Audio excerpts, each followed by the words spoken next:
Good afternoon, ladies and gentlemen, to this session of Associations in Motion, where we're having some of the most important and influential associations from the whole world. And let me start with a welcome from our president, Mauro Severi, who's the organizer of this thing here. So, thank you. Grazie a tutti voi di essere qui con noi in questa manifestazione di AutoCare che finalmente rilancia il rapporto diretto di visita e di contatto con la clientela e con gli espositori. E siamo molto contenti di questo incontro e la vostra presenza serve a dimostrare la comune volontà di migliorare i collegamenti e i rapporti fra le varie associazioni. Le nostre associazioni si trovano di fronte a sfide particolarmente impegnative che vanno dalla gestione allo sviluppo tecnologico. La traduzione verrà fatta dopo dal collega. La nostra attività, un tempo limitata alla rappresentanza collettiva, oggi si compone di servizi di varia natura, legale, tecnica e di marketing, anche diretto, come questa fiera che per AICA rappresenta un asset importantissimo. Questo esaminare insieme argomenti di interesse, scambiarci situazioni ed esperienze, condividere attività e risultati, come stiamo facendo ormai da più di un anno, è per noi un contributo prezioso. Grazie a questo, oltre ad avviare possibili cooperazioni fra noi, possiamo fare tesoro dell'esperienza di tutti voi, dei nostri colleghi, per costruire solide posizioni di fronte alle autorità competenti, sia locali, e perorare così al meglio, che nazionali, e perorare così al meglio la causa delle nostre aziende. È proprio il caso di dire che l'unione fa la forza. Noi di AutoCare e di AICA siamo lieti e orgogliosi che voi abbiate scelto questa manifestazione, questa fiera, per parlare del vostro lavoro e per confrontarci fra di voi. Quindi è un passo avanti nel costruire la cooperazione così preziosa per le nostre associazioni, soprattutto per le sfide, e aggiungo, che ci aspettano nei prossimi anni. Il problema della riconversione energetica, il problema delle informazioni che derivano dai prodotti delle autovetture e di tutte le altre componentistiche ci obbligano a lavorare insieme per difendere il lavoro e la libertà di tutti i nostri clienti, dei nostri associati. Grazie, buon lavoro e buona permanenza a Bologna ad AutoCare. Thank you, Mauro. Mauro, thank everybody and welcome everybody here in this occasion, which is very valuable also for the exhibition itself. And he said, we're all here because we believe in cooperating and exchanging experiences together, particularly now when our associations are facing the need of offering or finding more services, which no longer just collective representation. We need to offer services to our members.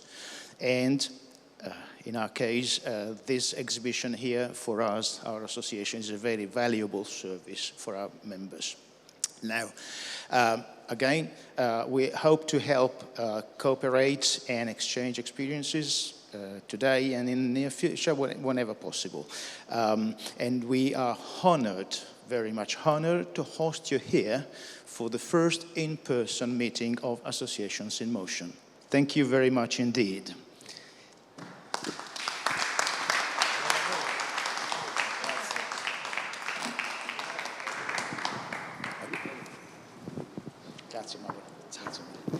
So, let me introduce our speakers. First, Marcus Zahren of S&P Global, Director of the Aftermarket section.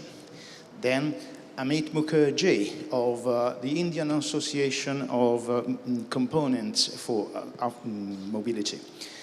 Bill Hanvey, my friend Bill, from United States, AutoCare Association that represent nearly everyone in the aftermarket.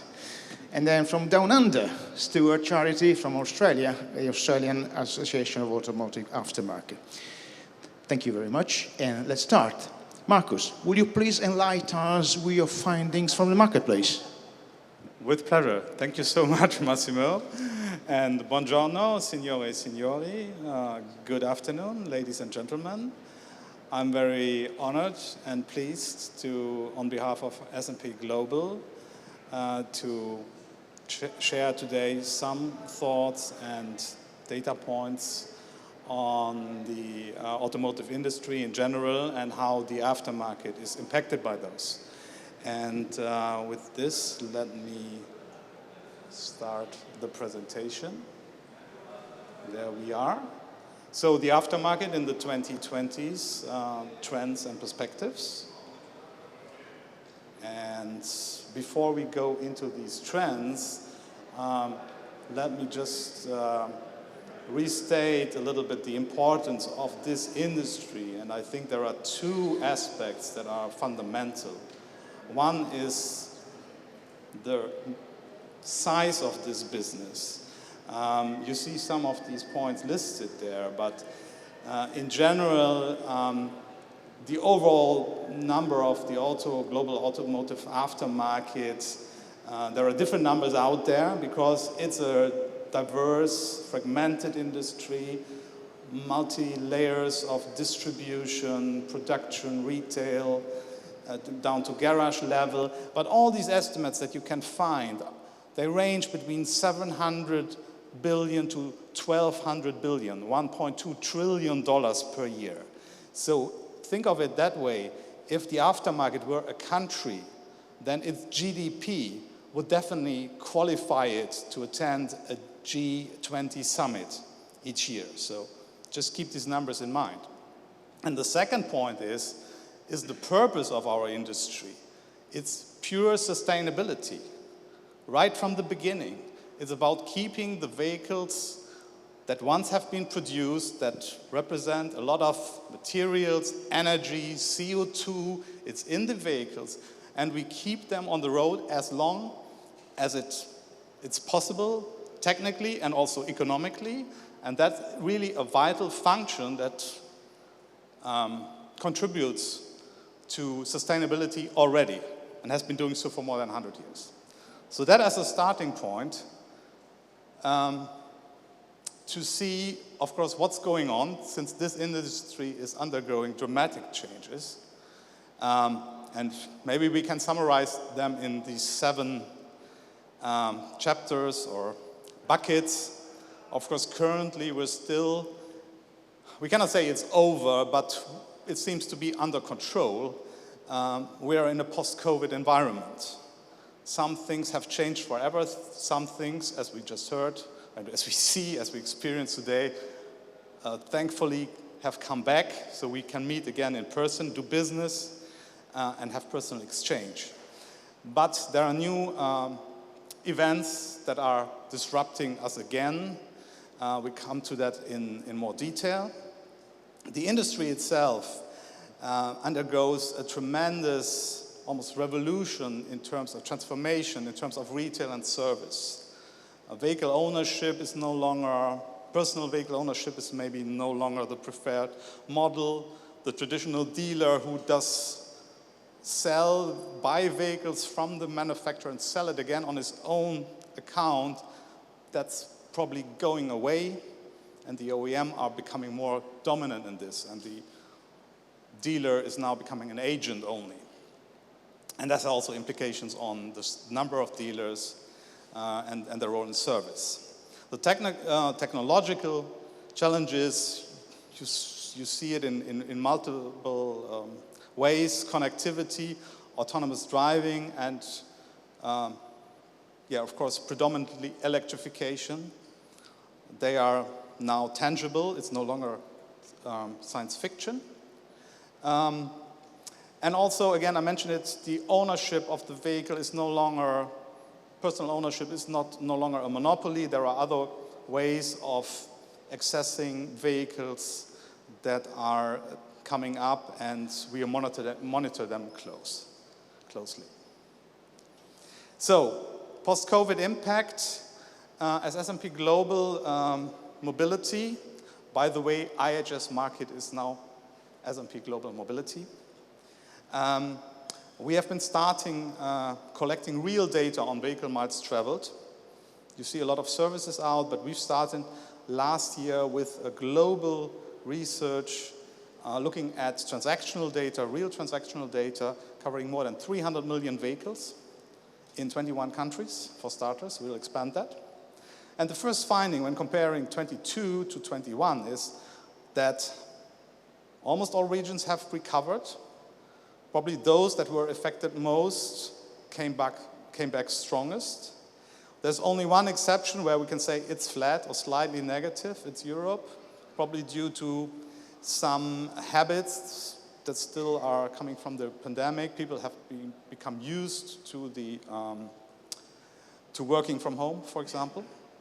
Of course, we continue monitoring this closely. On China, I would put a slightly caveat because these numbers were just taken before the latest lockdowns in Shanghai and Beijing.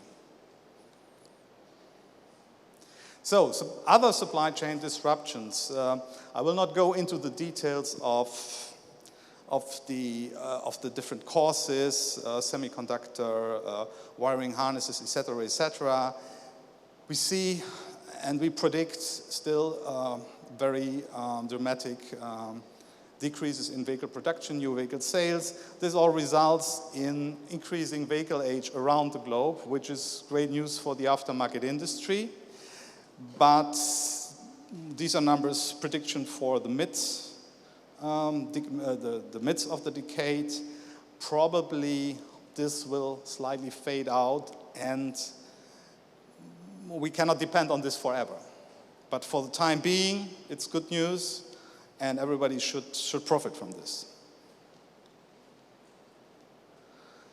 Yeah, this is always, I think this is always the hardest thing also when rehearsing for this, because it really shows that there are other things that are more important than business.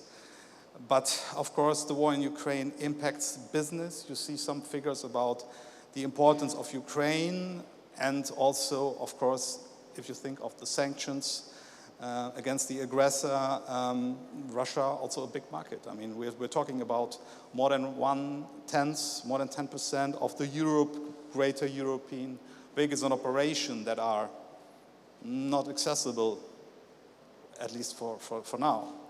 And particularly with high shares of the independent aftermarket due to the high average vehicle age in these regions. I listened to some really touching testimonials from colleagues from the industry, reporting on losses of business, of property, and most tragically of lives. But however, it's also giving some hopes that in Ukraine, in the regions that are not so much affected, they do whatever they can to keep the businesses alive and restocking their warehouses even, and helping their people. So, yeah, it's good and great to see that all the organizations are supporting the country and also supporting the sanctions. So, yeah. So, always hard to change here, but we have to. The retail and service transformation, and I brought up just two figures here. United States, figures from AutoCare, traditionally a higher share of the independent aftermarket. Europe, traditionally a lower share. That might change when the OEMs reconstruct their OEM dealerships. Can be positive that some former OEM dealers are not happy with just becoming an authorized repairer. Maybe they want to go independent. Not all the OEMs, new OEMs, have enough repair capacity at all. If you think of newcomers like NIO or so, they partner with independent aftermarket. Of course, the vehicles, we learned a lot about software and these potential opportunities in other sessions. One thing is clear, that in this environment, also the size of the businesses needs to change, and it is changing. We've seen this in the distribution chain, more concentration, and also on the repairer side. I think there is still room, potential for scaling the business up to cope with these new challenges. Connectivity, Direct access to data and software is key. We had the great discussions yesterday on this. Just some figures here, 350 million vehicles, so it's roughly a quarter of the global vehicle population is already, they can already get over-the-air updates soon, 25. And also in that year, it will also a quarter then of the new vehicles sold will have a 5G built-in connectivity, so also going to the next levels there. Yeah, okay, you can only, and again, I said in the beginning, make yourself heard. You're so vital. We are so vital for everybody on the world, even if people don't have a car. So it's important that this business survives and thrives, and so it's all about having the level playing field with the OEMs.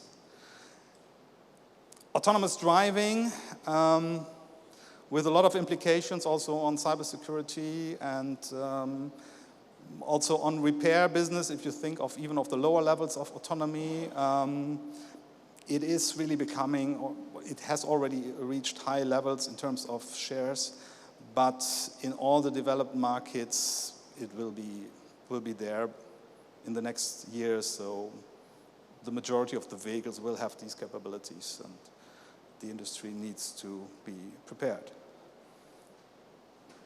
So shared mobility, this is more something, I would say, exotic. On the other hand, still something to have in mind when we really go also to the next levels of autonomy, really full driverless vehicles. It's definitely not coming in the next 10 years, but if you look at some of the more aggressive, we call it the green rules scenarios, that there is in 25 years from now, or a little bit more, there might be really a potential for ride-hailing, particularly with autonomous vehicles. So it's no longer a Uber driver or a cab driver, but it's really an autonomous vehicle, which also makes a lot of sense if you think of demographics. There will be less people that either are no longer able to drive because they're too old, or they simply don't want, and they never want to get a permit. And these might also change this in the long term, the world, and depending on the regions, and of course also the cost for drivers. Maybe in some other regions it will be even still more human drivers, but the share of the personal owned in the largest sense, even leased vehicles, can diminish. So that's more a long-term perspective. Yeah, electrification, that's much more tangible. A lot of numbers are out, and at first glance, these numbers still seem to say, okay, yeah, right now, end of last year, Euro 1.1, and we're already aggregating battery electric, plug-in hybrid. China on the lead. In 10 years, the ranking will almost the same, but the numbers will come closer to double-digit numbers. But this is all based on the knowledge that we have right now. It's based on what we know in terms of the offer, in terms of model policy, the plans that the existing players have revealed. What we don't know are the future innovations in terms of vehicles that are most likely to arrive in the market. But we don't know that. But there is, if we look back 10 years ago, we didn't know all the models that are on the road now. So there is definitely potential for more increase. And if you look at some of the markets, there you see it already coming. No surprise that Norway will still be ahead of the competition, if you will, of the countries, with then a vehicle fleet, a vehicle park of half of it being electrified, at least. But then also big markets like the UK, like Germany, France, in the 20+ range. So then it will be there. And if you think of younger vehicles, these shares will be much higher. So, and we have also the United States there, so it's great. So, and China, so,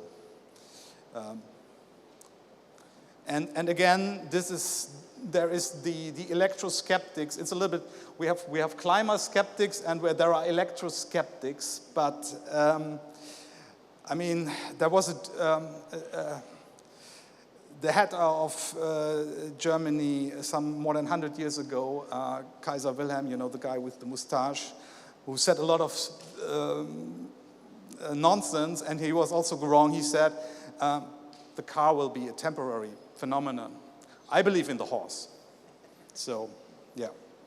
So again, this is the real materialization. And you see it also in the investment in the infrastructure, and now the big players, it's no longer the specialists. You see BP, you see Shell massively investing into their networks. And again, keep an eye on them, that they do not just partner with Volkswagen and Hyundai, but also with you guys and your organizations, your affiliates. Yeah, looking at this, at a summary of these trends maybe, and it's a chart that we have been using for quite some time, maybe for the last 3 years, but we changed, of course, the content and the commentary on each of these factors. Definitely some question marks on emerging market globalization, which should not mean that everybody should go to AutoCare, which would be an awesome thing, because it would would mean in the end such an increase in prices. And but of course it needs to be adjusted, to be smart, to be not too dependent on certain key trends. Technologies and materials, the service and retail distribution. Again, scale is important because there are also these other players, the non-traditional aftermarket players like the Amazons and the eBays. I will not repeat what I said on prognostics and connected car and autonomy. Increasing vehicle age, yes, now profit from it, but keep some of the money in your pockets that you have enough to invest. Don't spend it all in Italy and on the sea, but of course enjoy it as well. But fun apart, these times will not go on like forever. Fleet channel mix is important because, yeah, there is more, and it can be the big opportunity to rebalance the game with the OEMs. That if you think of the leasing companies or of the big company, car management company and so on, they will not be happy to have a monopolistic situation with the OEMs alone that say, okay, this is your electric car, you can only come to us and you have no choices, and so you have also to accept our prices. So definitely that's something to look at. And finally, for the electrification, it's all about the energy. It's obvious. And there are also new opportunities, like, I mean, if a car needs to stop, and for the next years at least, it will take some time to charge a vehicle. In that time, you can do also a lot of other things. Diagnostics, of course, you can change the tires. You can maybe also do other things. Specialization, of course, is also a big deal. For the remaining parts, there is a loss of opportunity, definitely on engine parts, but there are other opportunities. Yeah, with this, I would say, I hand it over to Massimo. Yeah. Thank you so much. Thank you very much, Marcus.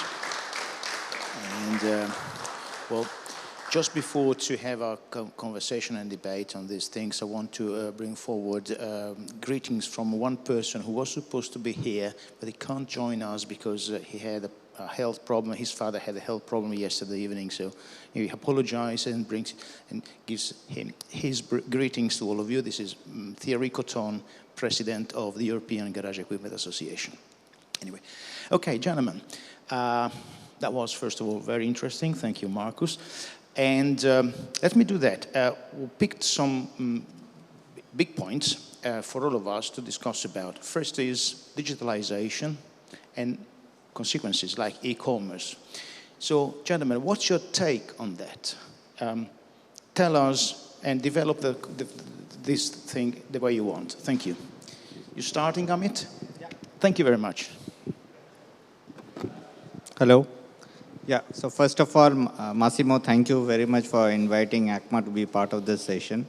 And we want to send greetings to all the participants. It is a great opportunity. We are coming here for the first time. It's a lot of learning for us.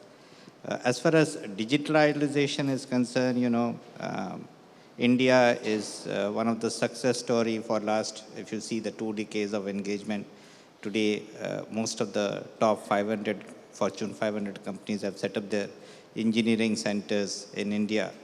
And, you know, we are seeing a lot of things are happening, and especially with regard to the startup initiative, what we are looking at as a part of the engagement. We are seeing during the last few years, there are many startup companies who are ready to come and, you know, they are investing. And we are finding overall globally a lot of investment coming to the startup companies to look at solution providing not only to the aftermarket solution. There is a dynamic change that happened in the second-hand car market where we are seeing many new players coming and investing and giving a solution to the customers, and which is not there earlier about 5 years back. And so that's creating a larger interest within the industry. Though, you know, we are early in the aftermarket, the overall the industry is at a nascent stage because our focus as an industry, we are focusing more on the OE engagements. But going forward, we are trying to understand the aftermarket dynamics because there are a lot of challenges with the spurious parts, you know, other challenges are there in India.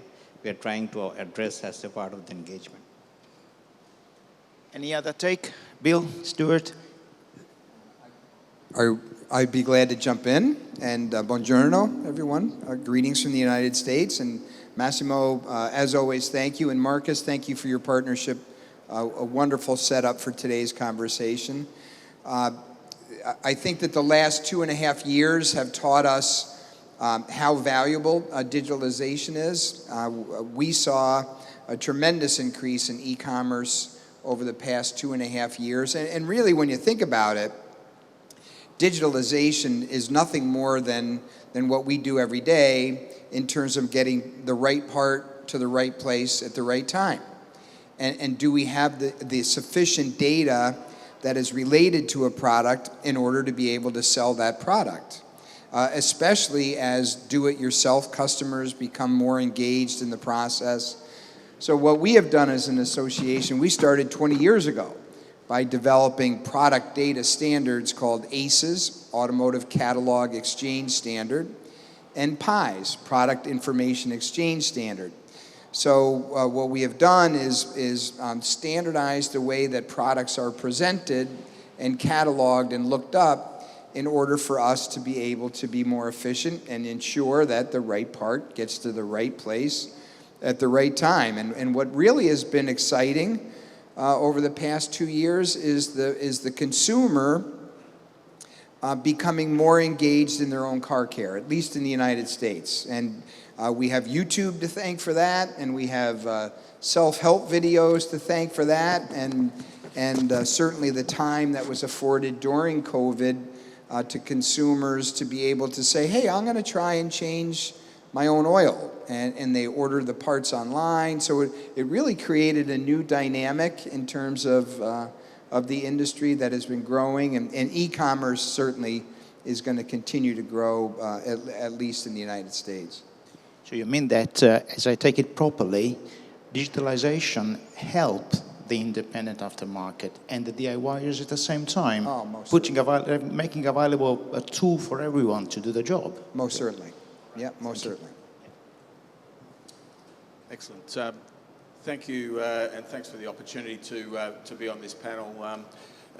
I'd just like to talk a little bit about the digitalisation of the vehicle, and you know, I think we all know that that is where the OEMs see the real money being made into the future. And with any systems, to stimulate innovation and competition, they have to be open-sourced systems. And I think the OEMs are using cybersecurity and vehicle safety as a way of trying to lock us out of the data that's being transmitted by the vehicle. And I think that's going to be really, really important challenge for us as an industry moving forward, because you know, people do own their vehicles. They should have full visibility and information on what data is being generated from their vehicle, where it's being sent, and what it's being used for. And you know, I think we as an industry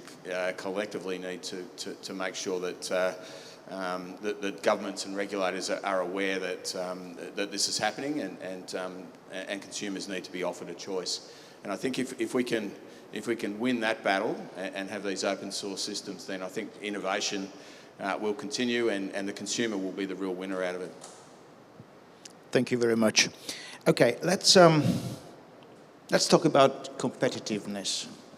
Again, this is one thing that comes everywhere in our industry, and also what Marcus told us. There was, you know, he didn't mention it explicitly, but it was coming in from everywhere. So yeah, and it's.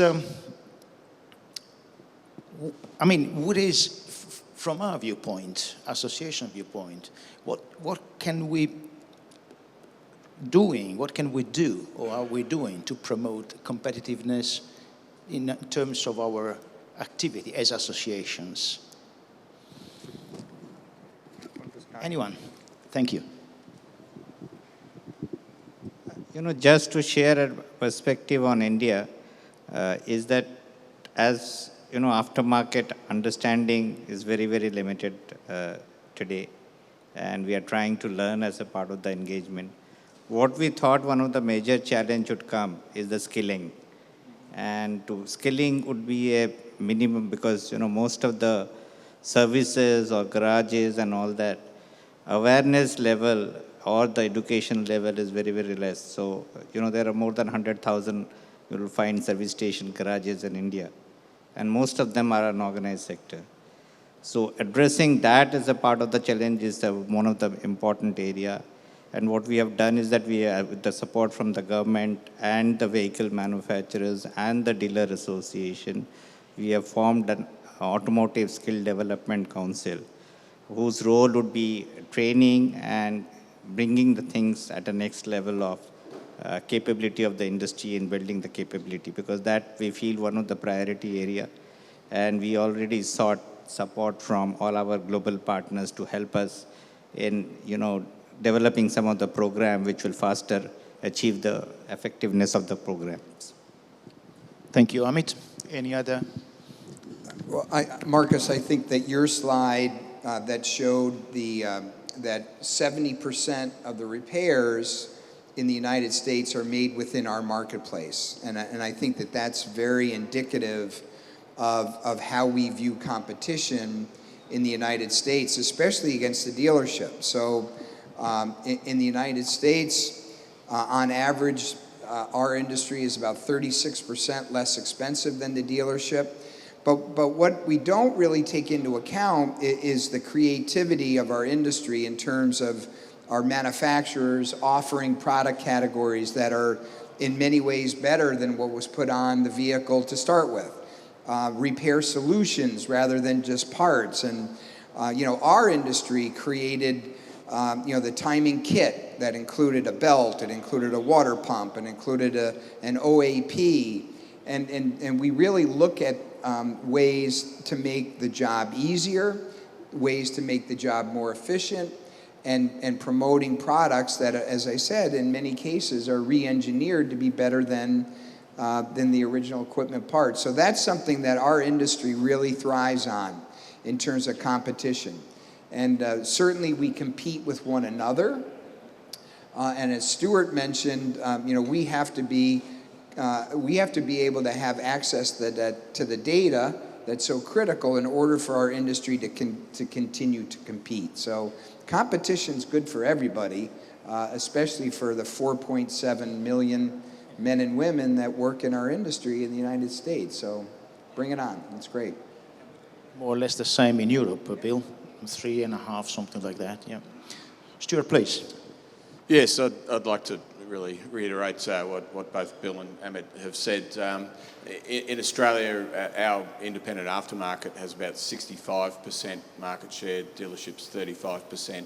But we've done studies, consumer studies, and given a completely level playing field, over 85% of consumers would prefer to use an independent operator because they're more conveniently located. Often they're talking to the person that's working on their car.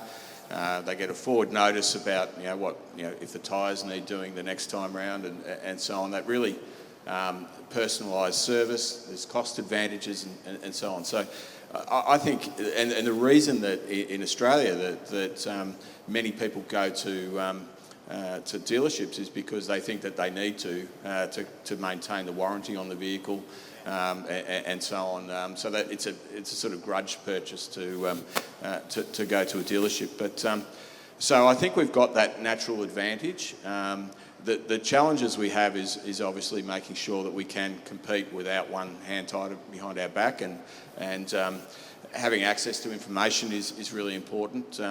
But we also have a real job, and Amit touched on this point, to compete with the dealerships and the OEMs going forward. We're going to have to invest in training and in equipment, and workshops aren't going to be able to be all things to all people. I think there's going to need to be some specialisation just because of the technology that we're working with. So I think there will be some structural changes to the industry moving forward, but the aftermarket has shown its adaptability with technological changes and market changes in the past, and I'm very, very confident that we're up for the challenge moving forward.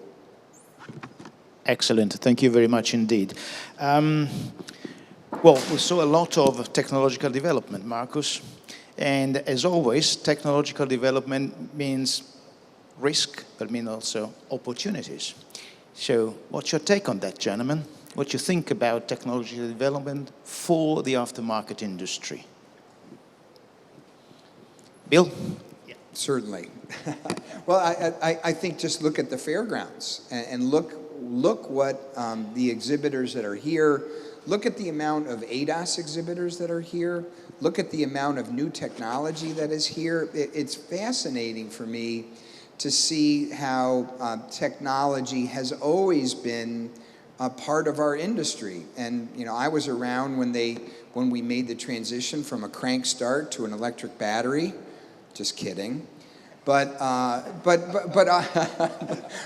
industry has always been we have always been able to adapt to technology, and we've always embraced technology. And our fear collectively is that we are not going to be able to do that through exactly what Stuart said, and that's the access of the data. But if you look at the fair right now, the amount of technology that's here and the amount of opportunity that's here for men and women to be able to invest in this technology and offer new services to the consumer, it's a wonderful opportunity for us as an industry as a whole. Thank you. Any other? Yeah.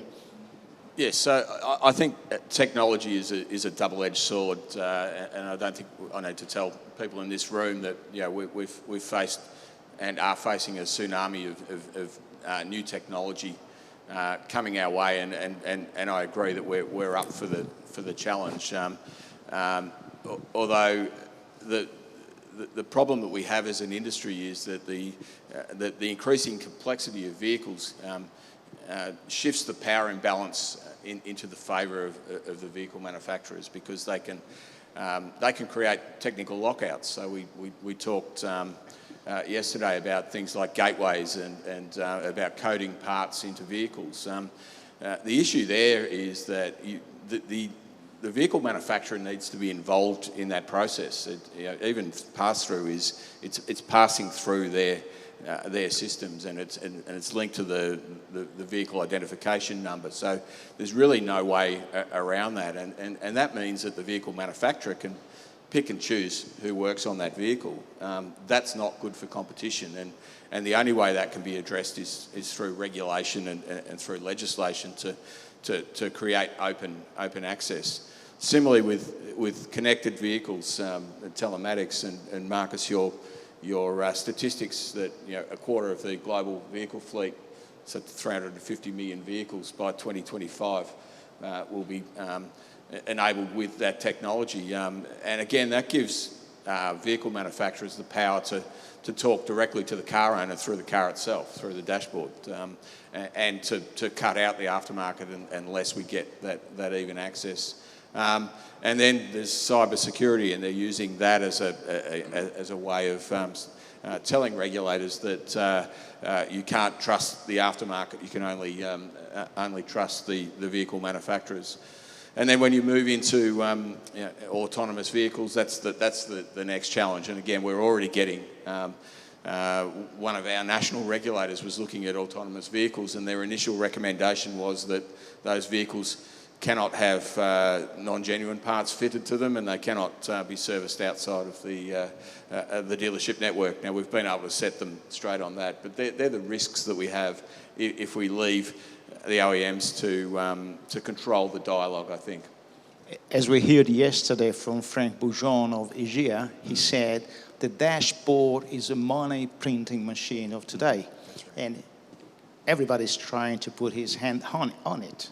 That point. And Amit. Oh, sorry, Bill. Yeah. No, go ahead. You go first. Well, I just wanted to reiterate what Stuart said in terms of it's difficult to keep up. And the technology is changing so fast, embedded software, telematics, so on and so forth, that the training aspect too is critical. And we have to look at that as an industry to make sure that we keep up with the training from a young age. And especially in the United States, there's not a formalized training program. That's something that we're very much focused on. Apprenticeship program that does so well here in Europe, and it's a model for the rest of the globe. But that's another important aspect is for us to be able to keep up with that training. We are working on the legislative side, on the regulatory side, but again, to your point earlier, the training is going to be critical too. Amit. Yeah. So generally, giving a feedback on the Indian auto industry, we are mostly the build-to-print industry. So we get a design from OEM or a tier one, and we redesign it and give it to the solution. But what we are seeing, the trend is that the young, we are encouraging a lot of startup companies in India.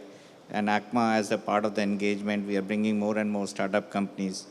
We have seen many of the startup companies in the fleet management, giving solutions, new players coming in the aftermarket. And so that is one of the major role ACMA is playing in encouraging the startup companies, young enterprise, to create a platform and to work with the auto industry to develop capability and technology within the industry itself. Thank you. So let's conclude our conversation with the last question, then we'll move to the presentation from India. The last question, you already said that, gentlemen, people.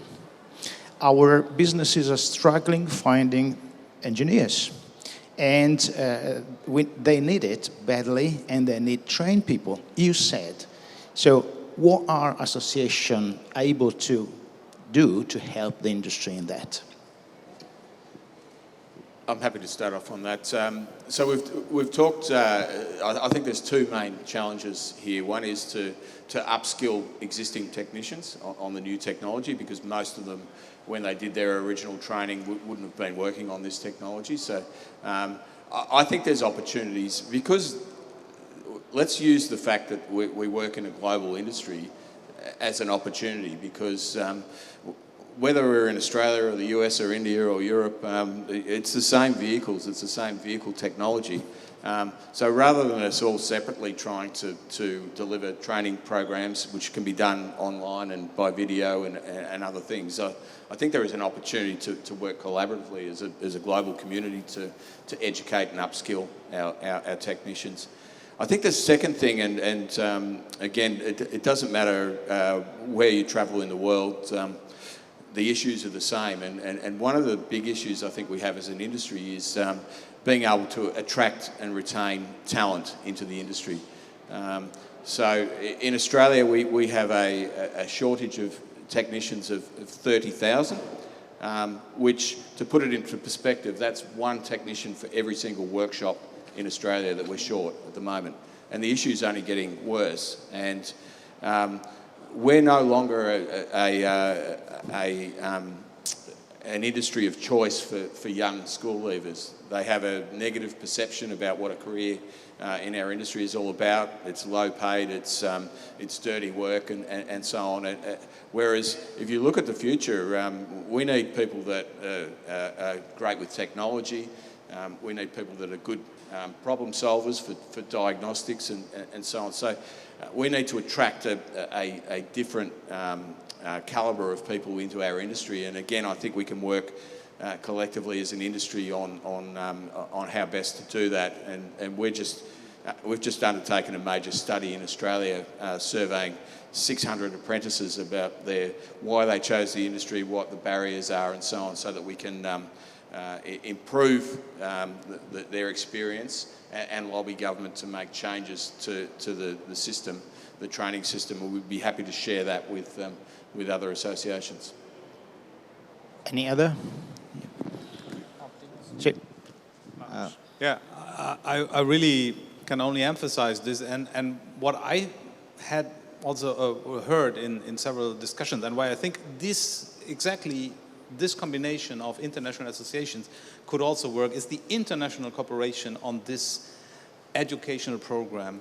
And just think of it, each of you bring a couple of young people each time to an event like this, and then have the exchange with the young people from Italy and from all over the place, from India, from Australia, South America, and exchange. I think that would be a great program. Just to share a perspective of ACMA, we have centers, we have created a Center for Excellence for Manufacturing. And, IIT Delhi, which is one of the premier government institutes, we are tied up with them. We have set up the Center for Auto Component Industry, especially focusing on manufacturing excellence. And we have more than 35, top counselors working with the ACMA, and we are giving solution to the industry at large. But the focus is more on manufacturing and building technology capability within the industry. Skilling and reskilling, that is also very important, because the way the technology is changing, and all our the counselors have been trained globally, and they are working for the industry to help the industry to grow at next level. Thank you very much. Marcus, would you like to draw some conclusions of what we have been saying here? Thank you.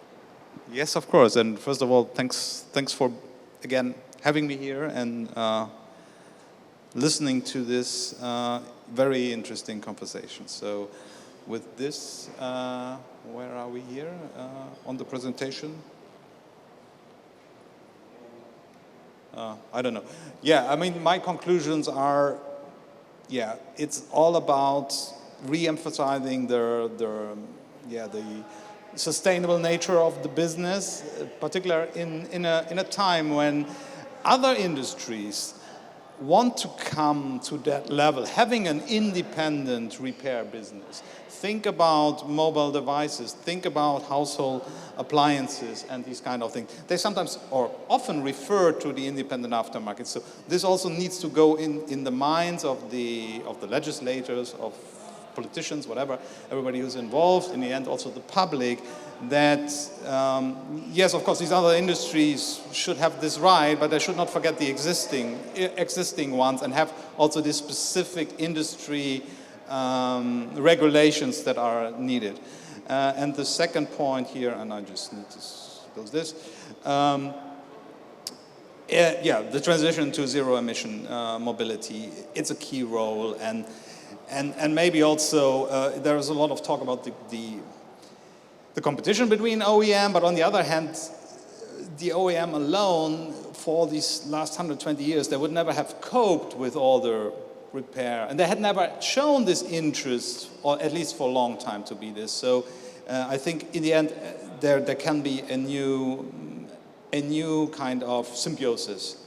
Yeah, and of course, it's all about innovation and cooperation to survive and thrive in this future world of mobility, and we've listened to some great examples here. And okay, you mentioned cranking the car, that's even before that, so yeah, okay. I will not reveal my age. Okay, so that was maybe 100 years ago. The maintenance of mobility, now, okay, we came to the still, say, current world of ICE vehicles. And then we go, maybe the image is not the best one. I've seen a much better one with the guy with or the lady with the tablet in front of the vehicle, because it's all done over the air. So with this, I'd like to thank you again. Grazie mille. Thank you all. Thank you, Marcus. So let's conclude with Amit showing us his presentation about the Indian market. Thank you, Amit. Thank you. Do you have a microphone? All right, okay. Can you show the next presentation? Thank you. You know, I wanted to just give a perspective on what's happening on the Indian auto component industry and the aftermarket, just for a better understanding for the participant. So today, if you look at, we are the fourth largest car manufacturers in the world. We are the largest two-wheeler manufacturers in the world. We are the largest tractor manufacturer in the world. Okay, and if you look at the numbers, so we produce about 3.65 million passenger car. Commercial vehicle, we produce about 800,000.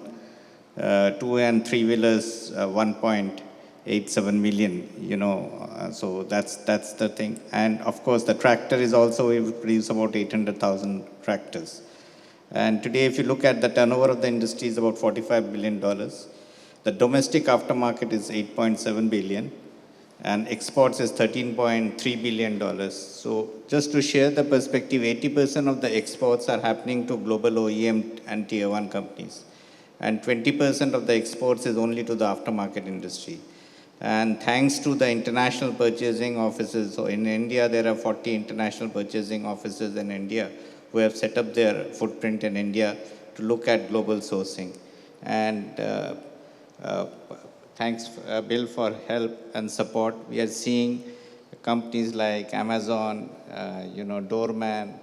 So they are also coming and setting up companies like Nexus. They are also looking at the aftermarket engagements.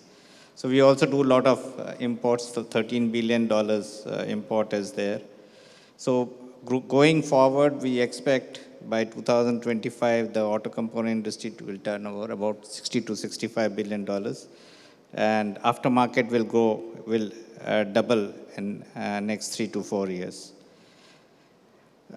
So this is the trend impacting the Indian auto aftermarket. I mentioned about, you know, it is mainly unorganized. We are focusing on how to bring unorganized sector to organized sector.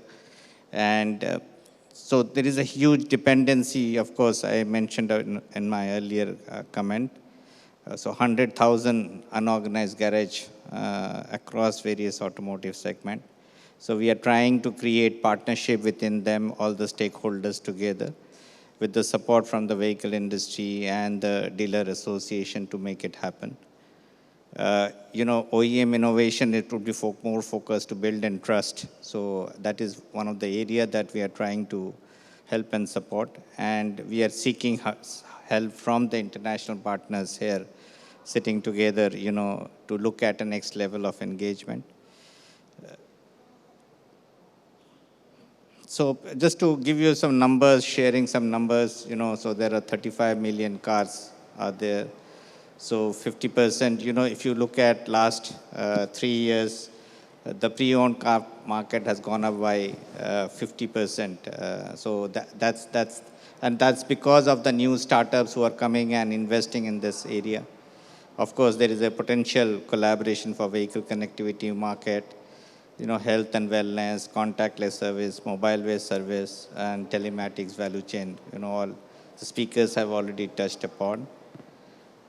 And so these are the tailwinds. If you look at, we are looking at 7 to 8% growth.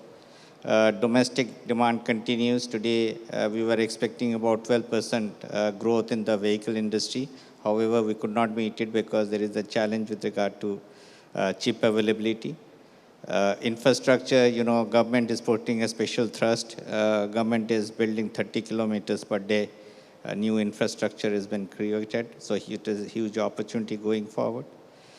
Focus on clean technology. So we are trying to work with global partners to come to India and set up their operation. Headwind is, of course, we talked about unorganized aftermarket. So we have to address these. And we seek your support, all those senior members, for their support in helping the auto component industry, aftermarket industry to grow. Increase in raw material prices is, of course, a challenge globally. Skilled manpower, I talked about, and technology flow for auto electronics, diagnostic tools, and all this. So these are the new opportunity that has to come. And we have already requested our partners to look at possibly participating in some of the forthcoming shows where we can create an opportunity for them. So thank you so much. Thank you very much, Amit. So if there isn't any comment about that, okay. Thank you very much, everybody. And we do hope to see you again here next edition. We will be more than happy to welcome again and having another associations in motion the next time. Thank you. Thank you very much, everybody. Thank you, everyone. Thank you.